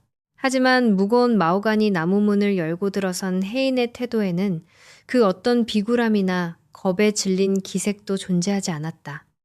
아직 상처가 채 아물지 않아 창백한 얼굴이었지만 꼿꼿하게 뻗은 등과 그녀를 둘러싼 서늘한 기백만큼은 노회한 진호를 단번에 압도할 만큼 날카롭고 단단했다. 진호가 조롱 섞인 혀를 차며 두툼한 백지수표가 든 봉투를 탁자 위로 느릿하게 밀어내려던 순간이었다. 혜인은 얼음장 같은 눈길로 그 봉투를 역겨운 쓰레기 취급하듯 밀어내며 진호의 탁한 눈동자를 정면으로 꿰뚫어 보았다. 내가 이깟 푼돈이 필요해서 당신을 부른 줄 아나 보죠. 내가 원하는 건 당신이 그 사람을 당장 구덩이에서 놓아주는 것뿐입니다.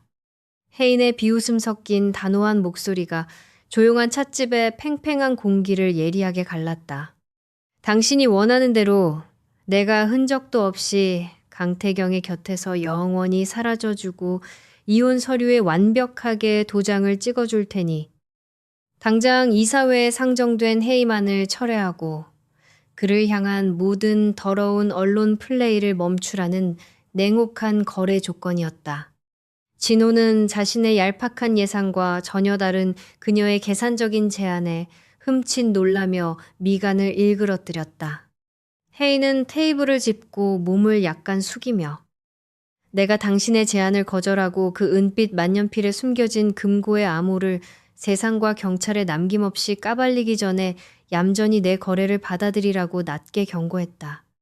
그것은 벼랑 끝에 선 연약한 여자의 처절한 몸부림이 아니라 사랑하는 남자를 지키기 위해 기꺼이 자신의 존재 자체를 도려내기로 결심한 자의 가장 이성적이고 완벽한 희생의 방식이었다. 거래를 마친 혜인은 병원이 아닌 그들이 함께 머물렀던 강남의 펜트하우스로 곧장 향했다. 태경이 회사에서 피말리는 여론전과 사투를 벌이는 동안 그녀는 처음 이곳에 유리문을 열고 들어왔을 때 들고 왔던 낡고 색 바랜 가죽 가방 하나만을 꺼내어 자신의 단출한 짐을 챙겼다. 거대한 드레스룸을 가득 채우도록 태경이 일방적으로 맞추어 두었던 수많은 화려한 명품 옷들과 보석들은 단 한 벌도 건드리지 않았다. 차가운 대리석 바닥을 딛고 서서 텅 빈 집안을 천천히 둘러보는 그녀의 맑은 눈빛에는 그 흔한 눈물 한 방울조차 맺혀 있지 않았다. 아주 짧은 시간이었지만 이 서늘한 유리성 안에서 그와 함께 나누었던 서툰 위로, 어두운 욕실에서 상처를 감싸주던 뭉툭한 손길, 그리고 생사를 오가던 빗속의 숲에서 자신을 끌어안고 짐승처럼 포효하던 그의 얼굴이 환영처럼 아프게 스쳐 지나갔다. 그러나 그녀는 밀려드는 감정에 휘둘려 결코 발걸음을 멈추지 않았다. 자신의 부재만이 그를 온전한 제자리로 돌려놓을 유일하고도 완벽한 방법이라는 것을 뼛속 깊이 알고 있었기에 그녀의 떠남은 조금의 망설임도 없이 차분하고 결연했다. 깊고 어두운 밤이 되어서야 벼랑 끝에 방어전을 임시로 마치고 펜트하우스로 돌아온 태경은 현관문을 여는 순간 심장이 턱 막히는 듯한 끔찍한 기시감을 느꼈다. 넓은 집안을 짓누르고 있는 공기는 윤혜인이 처음 이곳에 발을 들이기 전에 그 지독하게 서늘하고 죽은 듯한 고독의 냄새로 완벽하게 되돌아가 있었다. 직감적으로 불길함을 느낀 그가 켜지지 않은 어두운 거실을 거칠게 가로질러 달려갔다. 그리고 멈춰선 그의 시선이 거실 한가운데 차가운 달빛이 비치는 대리석 티테이블 위로 무겁게 떨어졌다. 그곳에는 혜인이 한치의 흔들림 없는 필체로 서명한 이혼 합의 서류가 가지런하고도 차갑게 놓여 있었다. 그리고 그 종이 위, 서류가 날아가지 않게 누르고 있는 문진처럼 단정하게 놓인 것은 15년 전의 진실과 피 묻은 비밀을 품고 있는 에메랄드가 박힌 은빛 만년필 촉이었다. 어둠 속에서 창백한 달빛을 받아 서늘하게 반짝이는 그 은빛 촉은 마치 그녀가 자신의 모든 것을 버리고 그에게 남긴 마지막 작별 인사처럼 잔인하게 빛나고 있었다. 차가운 달빛이 대리석 테이블 위에 놓인 이혼 합의서와 은빛 만년필 촉을 서늘하게 비추고 있었다. 어둠 속에 우두커니 선 강태경은 그 완벽하고도 잔인한 이별의 흔적을 내려다보며 절망이나 분노 대신 씁쓸하고도 건조한 실소를 터뜨렸다. 흔해 빠진 치정극의 주인공들처럼 오해에 눈이 멀어 그녀를 원망하거나 당장 이성을 잃고 밖으로 뛰쳐나가 그녀를 찾아 헤매는 어리석은 짓은 하지 않았다. 그는 누구의 도움도 없이 지옥 같은 상처를 홀로 견뎌온 윤혜인이라는 여자를 너무나도 잘 알고 있었다. 그녀가 어떤 심정으로 이 서류에 도장을 찍고 자신의 곁을 떠났는지, 그 숭고하고도 지독한 희생의 무게가 그의 심장 깊은 곳을 예리하게 찔러왔다. 태경은 테이블 위로 손을 뻗어 그녀의 서명이 적힌 이혼 서류를 집어들고는 단 한치의 망설임도 없이 갈기갈기 찢어 쓰레기통에 처박았다. 그녀의 부재가 남긴 끔찍한 고통과 상실감은 이내 강진호를 향한 절대적이고 차가운 이성으로 완벽하게 형태를 바꾸고 있었다. 태경은 테이블 위에 남겨진 은빛 만년필 촉을 단단히 거머쥐고 펜트하우스를 나섰다. 날이 밝자마자 그가 향한 곳은 서울 도심 한복판에 위치한 스위스 은행의 VVIP 전용 보안실이었다. 외부의 접근이 철저하게 차단된 육중하고 차가운 강철 금고문 앞에서 하얀 면장갑을 낀 은행 직원이 은빛 촉에 각인된 마이크로파 암호를 정교하게 판독해냈다.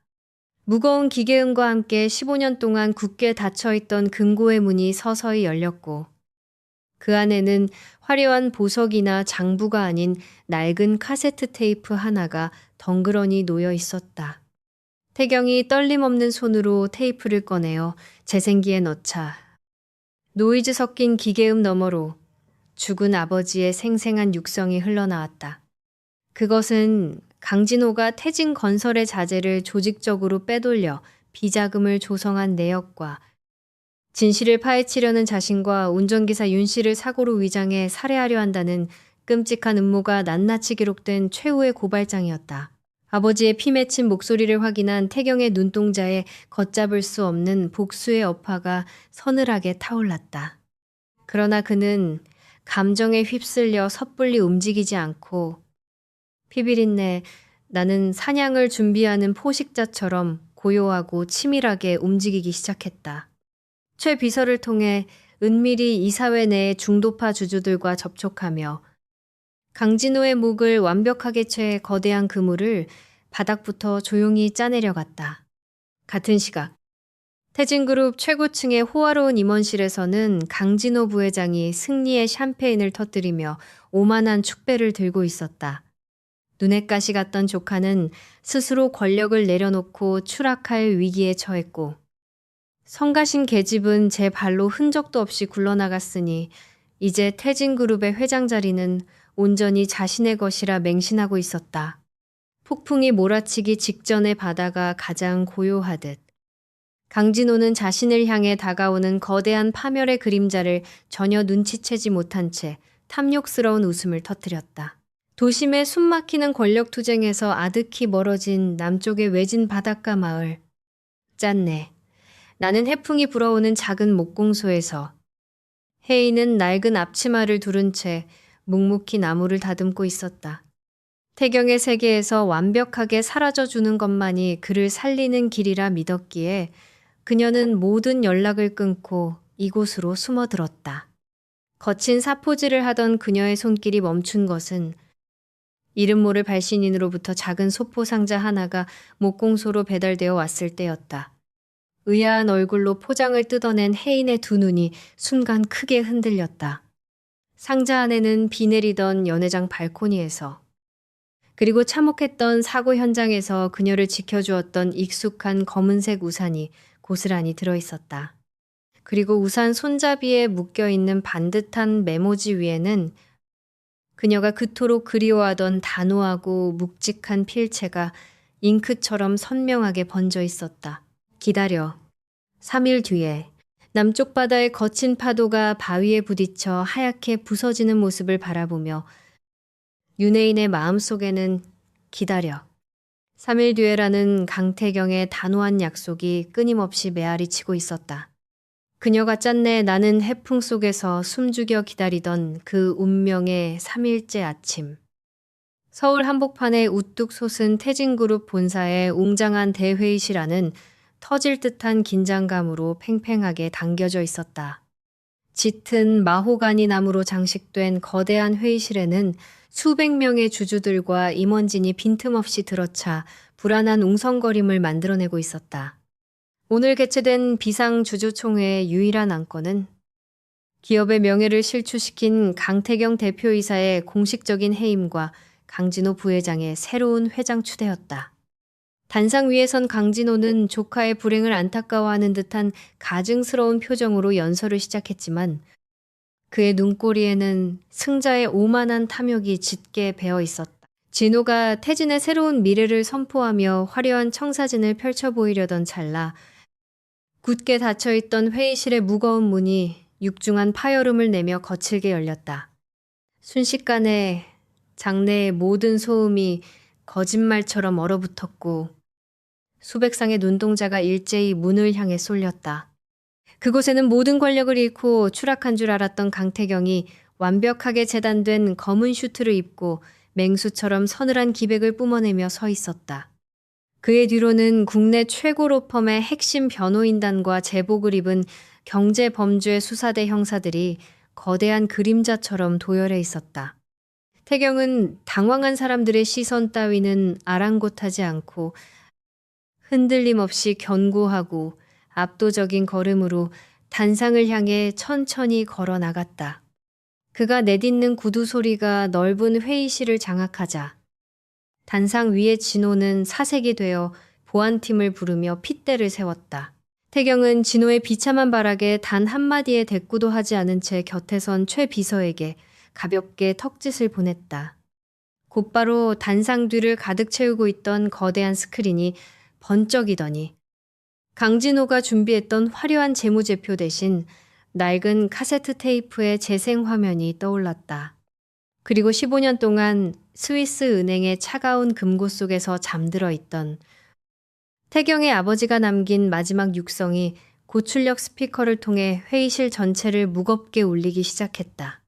강진호가 터널 공사의 핵심 자재를 조직적으로 빼돌려 막대한 비자금을 조성했다는 구체적인 내역과 진실을 고발하려는 자신과 운전기사를 빗길 교통사고로 위장해 죽이려 한다는 끔찍한 음모가 생생한 육성으로 남김없이 폭로되었다.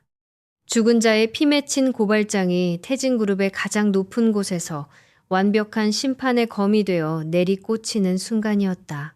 회의실은 경악과 충격으로 발칵 뒤집혔다. 방금 전까지 오만한 승리감에 도취되어 있던 진호의 얼굴은 종이장처럼 하얗게 질려버렸고 그의 전신은 공포로 사시나무처럼 떨리고 있었다. 그는 마이크를 집어던지며 당장 전원을 차단하라고 악을 썼지만 중앙통제실은 이미 태경의 사람들에 의해 완벽하게 장악된 후였다. 15년 전에 살인교사와 천문학적인 횡령을 증명하는 움직일 수 없는 물증 앞에서 진호를 맹목적으로 따르던 측근들조차 경악하며 뒷걸음질을 쳤다. 평생을 교활한 미소와 권력 뒤에 숨어 사람들의 목숨을 채스말처럼 굴려왔던 포식자의 가장 처참하고도 완벽한 몰락이었다.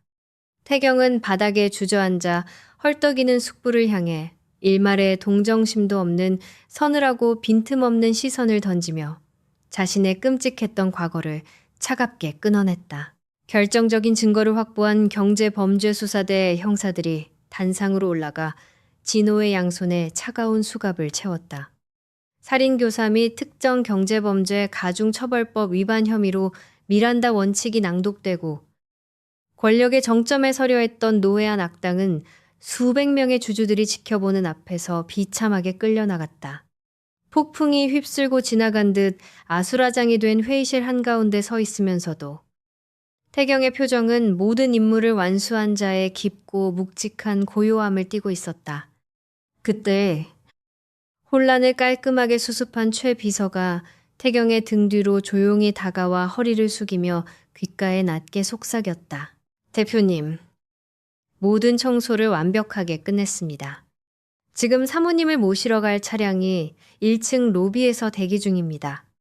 끝없이 뻗은 남쪽 해안을 향한 고속도로 위를 칠흑처럼 검은 마이바흐가 무서운 속도로 질주하고 있었다. 뒷좌석에 깊숙이 기대어 앉은 강태경의 시선은 차창 밖으로 빠르게 스쳐 지나가는 비 내리는 풍경에 머물러 있었지만 그의 머릿속은 오직 단 한 사람을 향한 지독한 그리움으로 가득 차 있었다. 그의 옆자리 고급스러운 가죽 시트 위에는 오늘 아침 전국을 발칵 뒤집어 놓은 조간신문이 놓여 있었다. 일면에 대문짝만 하게 실린 굵은 헤드라인은 15년 전 사건의 진실 억울한 운전기사. 알고 보니 생명을 구한 의인이라는 통쾌하고도 묵직한 선언을 담고 있었다.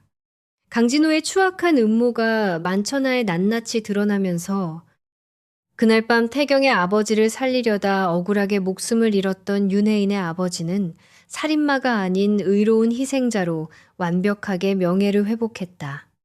태경은 지난 며칠간 자신이 동원할 수 있는 모든 권력과 인맥을 쥐어짜내어 언론과 검찰을 거칠게 압박했고 그녀의 숨통을 조이고 있던 그 지독한 오명의 사슬을 가장 완벽하게 끊어내었다. 모든 전쟁은 끝이 났고 이제 그가 향해야 할 곳은 명백했다. 같은 시각 남쪽의 외진 바닷가 마을에는 아침부터 추적추적 서늘한 비가 내리고 있었다. 인적이 드문 낡은 목공소 한 구석에 우두커니 앉은 혜인은 탁자 위에 올려둔 작은 라디오에서 흘러나오는 앵커의 벅찬 목소리를 숨죽여 듣고 있었다.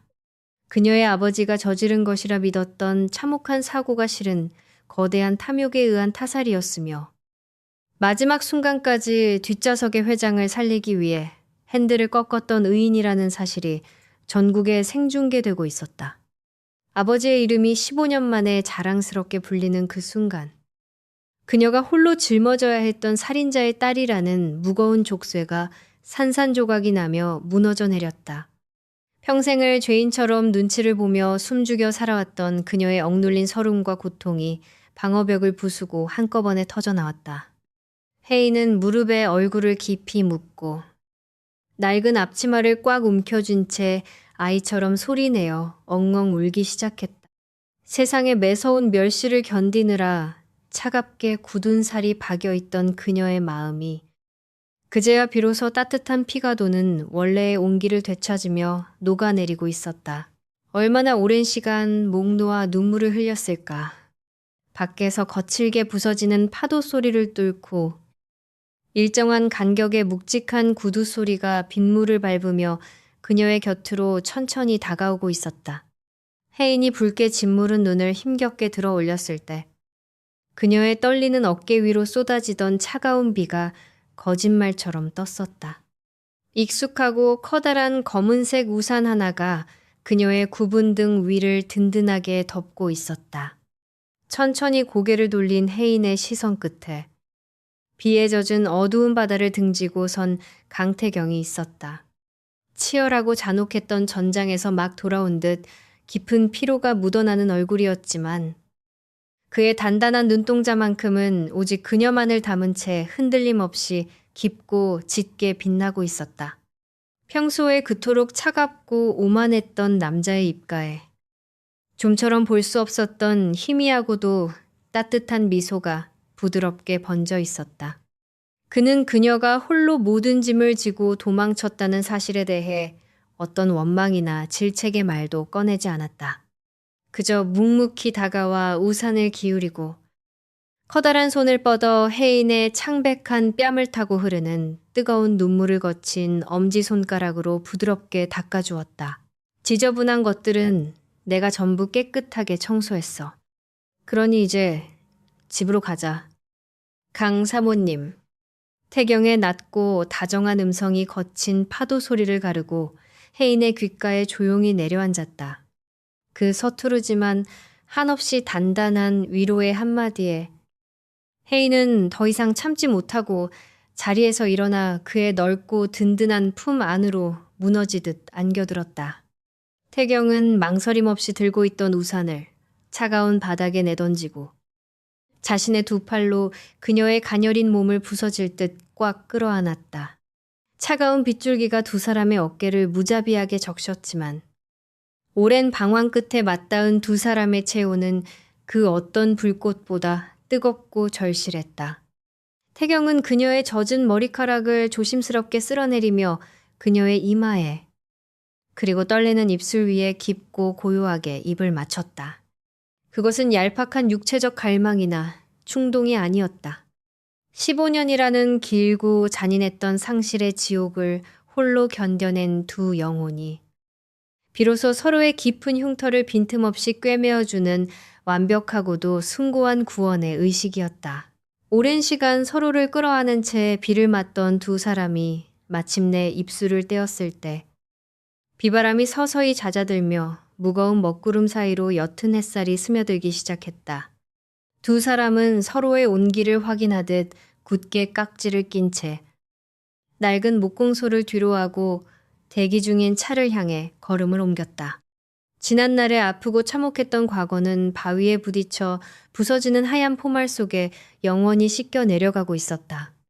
차의 뒷좌석에 올라타며 태경의 단단한 손을 마주잡은 혜인의 다른 한 손에는 두 사람을 그 지독한 비극에서 이끌어낸 은빛 만년필이 쥐어져 있었다.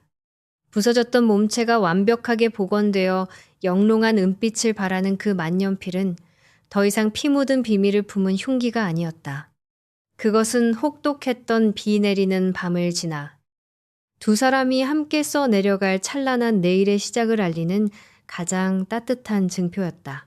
바닷가 모래사장 위로 선명하게 새겨졌던 자동차의 타이어 자국은 밀려드는 파도에 부드럽게 지워지고 그 위로 눈부시게 맑게 갠 1년 뒤의 푸른 하늘이 넓게 열렸다.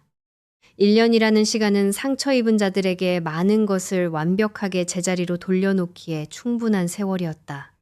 강태경의 견고하고 철저한 지배 아래 태진그룹은 과거의 썩은 뿌리와 부패한 인맥들을 완전히 도려내고 더욱 거대하고 단단한 기업으로 눈부신 성장을 이룩했다. 살얼음판을 걷듯 위태로웠던 이사회의 견제와 외부의 모략은 그의 완벽한 통제 아래 산산조각이 났고 태진의 모든 권력은 이제 누구의 의심도 받지 않는 가장 완전한 형태로 그의 손안에 쥐어져 있었다. 무자비한 철권 통치로 기업의 기강을 바로잡은 그였지만 그의 곁에 머무는 공기만큼은 과거의 그 서늘했던 냉기를 벗어던지고 기묘할 정도로 부드럽게 가라앉아 있었다. 윤혜인 역시 과거의 어두운 그림자와 살인자의 딸이라는 무거운 족쇄에서 완벽하게 벗어났다. 그녀는 강태경의 그늘에 머무는 수동적인 아내가 아니라 자신만의 독립적인 사설 고문서 복원 박물관을 개관하며 당당하게 세상의 빛을 마주하는 주체적인 삶을 살아가고 있었다. 먼지와 어둠 속에 버려진 과거의 낡은 조각들을 조심스럽게 맞춰 본래의 숭고한 가치를 찾아주는 그녀의 섬세한 손길은 이제 훼손된 사료뿐만 아니라 자신과 태경의 부서졌던 삶을 완벽하게 이어붙이는 가장 따뜻한 접착제가 되어주었다.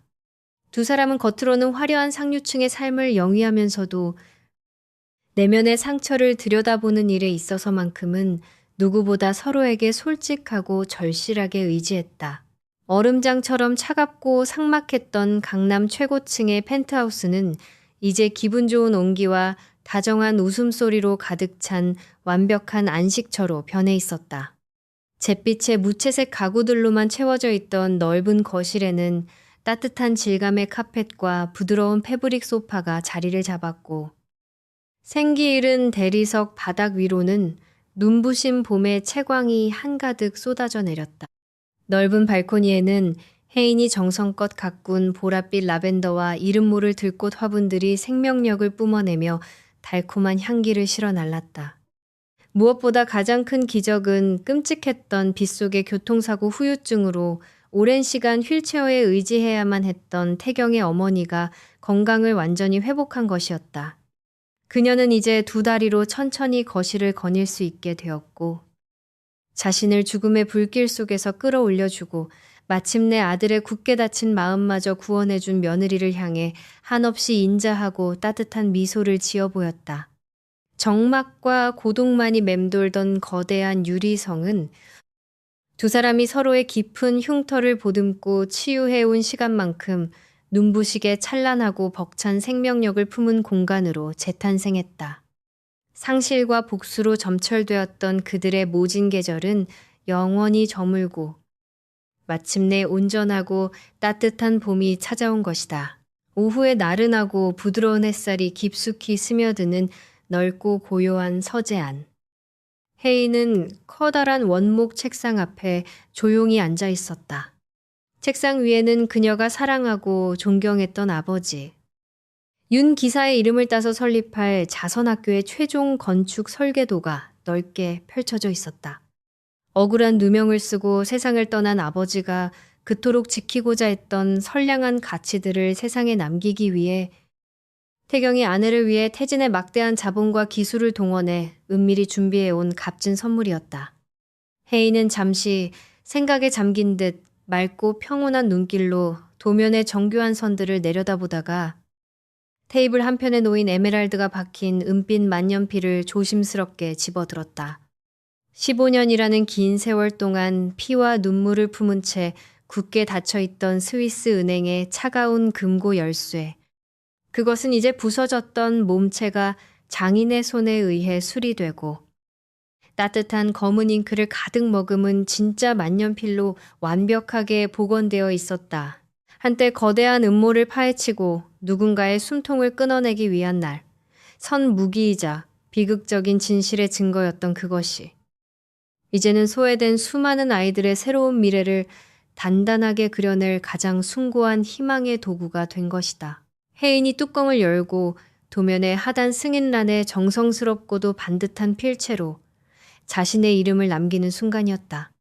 어느새 소리 없이 서재의 문을 열고 들어온 태경이 의자에 앉은 그녀의 등 뒤로 다가와 듬직하고 넓은 품으로 그녀를 온전히 감싸 안았다. 그는 자연스럽게 혜인의 가녀린 어깨 위에 자신의 단단한 턱을 기대며 은은한 꽃향기가 번지는 그녀의 부드러운 머리카락 위로 깊고 다정한 입맞춤을 남겼다. 두 사람이 깍지 껴 마주잡은 손의 묵직한 온기가 서재의 안락한 공기 속으로 고요하게 스며들었다. 거대 그룹의 오만하고 냉혹한 지배자로서 세상을 호령하는 강태경의 서늘한 얼굴에는 오직 자신이 평생을 바쳐 사랑할 이 단 한 명의 여자 앞에서만 허락되는 한없이 평온하고 부드러운 애정이 가득 깃들어 있었다. 그는 혜인의 체온을 깊이 들이마시며 그녀의 작은 어깨를 감싼 두 팔에 조금 더 힘을 주었다. 그가 깍지 낀 그녀의 손등을 거친 엄지손가락으로 부드럽게 어루만지며 귓가에 닿을 듯 말 듯한 낮고 묵직한 목소리로 나지막하게 속삭였다. 고마워. 그 비 내리던 밤 기꺼이 내 안으로 걸어 들어와줘서 그 진심 어린 따뜻한 고백에 혜인은 하던 일을 멈추고 고개를 돌려 태경의 깊은 눈동자를 마주 보았다. 그녀의 맑은 눈동자 속에 온전히 담긴 남자를 향해 혜인은 세상에서 가장 아름답고 눈부신 미소로 화답했다. 더 이상 상처를 숨기기 위해 나를 세울 필요도, 거짓된 오해 속에 서로를 밀어낼 이유도 없었다. 말하지 않아도 서로의 심장 박동을 온전히 느낄 수 있는 완전한 이해와 맹목적인 사랑이 두 사람의 시선 속에서 잔잔하고 짙게 교차했다. 때마침 열려있는 창밖으로는 봄의 생명력을 알리는 부드러운 보슬비가 투명한 유리창을 다정하게 두드리며 타닥타닥 기분 좋은 소리를 내고 있었다. 한때 그들을 지옥으로 몰아넣었던 무서운 폭우의 기억은 지워지고 메마른 대지를 적시는 치유의 비가 내리고 있었다. 빗소리가 고요히 맴도는 서재 안은 세상 그 어떤 곳보다 완벽하고 절대적인 평화와 온기로 흠뻑 젖어들었다. 천천히 물러나는 시선의 끝, 은은한 서재의 조명과 따스한 봄비의 채광을 동시에 머금은 은빛 만년필의 촉이 눈부시게 영롱한 빛을 발하며 고요하고 찬란하게 반짝이고 있었다.